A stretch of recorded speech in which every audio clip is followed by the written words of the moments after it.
le souci de préserver autant que possible le pouvoir d'achat grâce à une politique constante de soutien à la consommation, les prix des denrées de première nécessité ainsi que ceux des céréales dans notre pays restent une priorité pour l'État.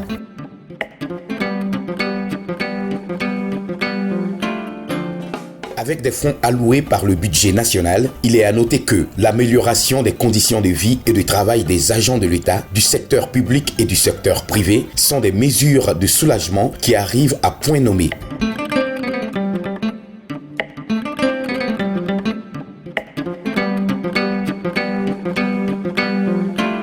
C'est l'occasion pour l'État malien, soucieux des droits et devoirs des fonctionnaires, de procéder d'abord à l'augmentation des valeurs indiciaires salariales installées sur 3 ans. Ce taux d'augmentation s'élève à 20%.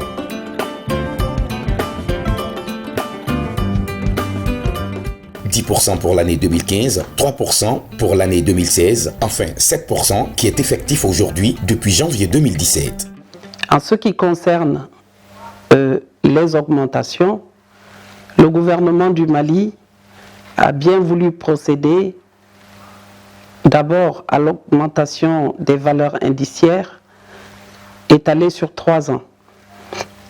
Ce taux d'augmentation s'élève à 20%.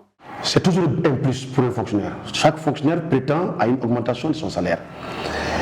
Et que ce soit 5 000, 10 000 ou 15 000, c'est toujours un plus. Ces augmentations ont permis aux travailleurs du secteur privé comme aux fonctionnaires de l'État de parvenir à assouvir à leurs besoins en fonction du coût des produits de première nécessité et de tous les besoins qu'ils ont à satisfaire avec leur salaire.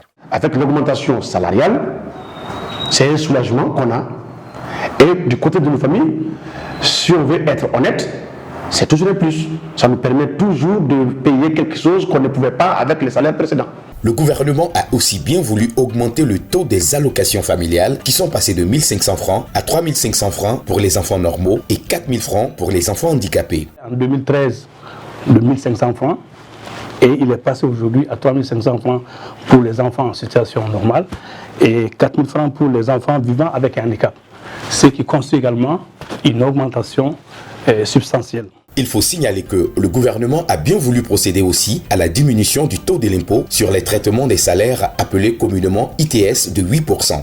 Il y a eu la diminution du taux de l'impôt sur les traitements de salaire, ce qu'on appelle communément ITS, qui sont de 8%, cette augmentation qui a été de 8%, et qui normalement doit être ressentie maintenant sur les salaires des agents, des fonctionnaires de l'État. Et cet impact s'est ressenti automatique sur les travailleurs des deux secteurs, public et privé, et la vie active en général. Par ailleurs, le gouvernement a bien voulu faire passer le taux du SMIC de 28 340 francs à 35 000 francs CFA en 2015 et à 40 000 francs CFA en 2016. Une action active est constatée à ce jour. Aujourd'hui, le SMIC au Mali est passé, comme je l'ai dit, de 28 460 francs à 40 000 francs, ce qui constitue également une amélioration des conditions des travailleurs. Il faut aussi souligner que l'amélioration du pouvoir d'achat est une chose louable, mais il faut du courage pour aborder certaines questions culturelles et l'État le démontre en s'y impliquant à fond pour permettre aux Maliens lambda d'abord le mieux-être et le mieux vivre. Le panier de la ménagère est le premier à ressentir l'augmentation du salaire, parce que l'augmentation du salaire est en fonction du coût de la vie.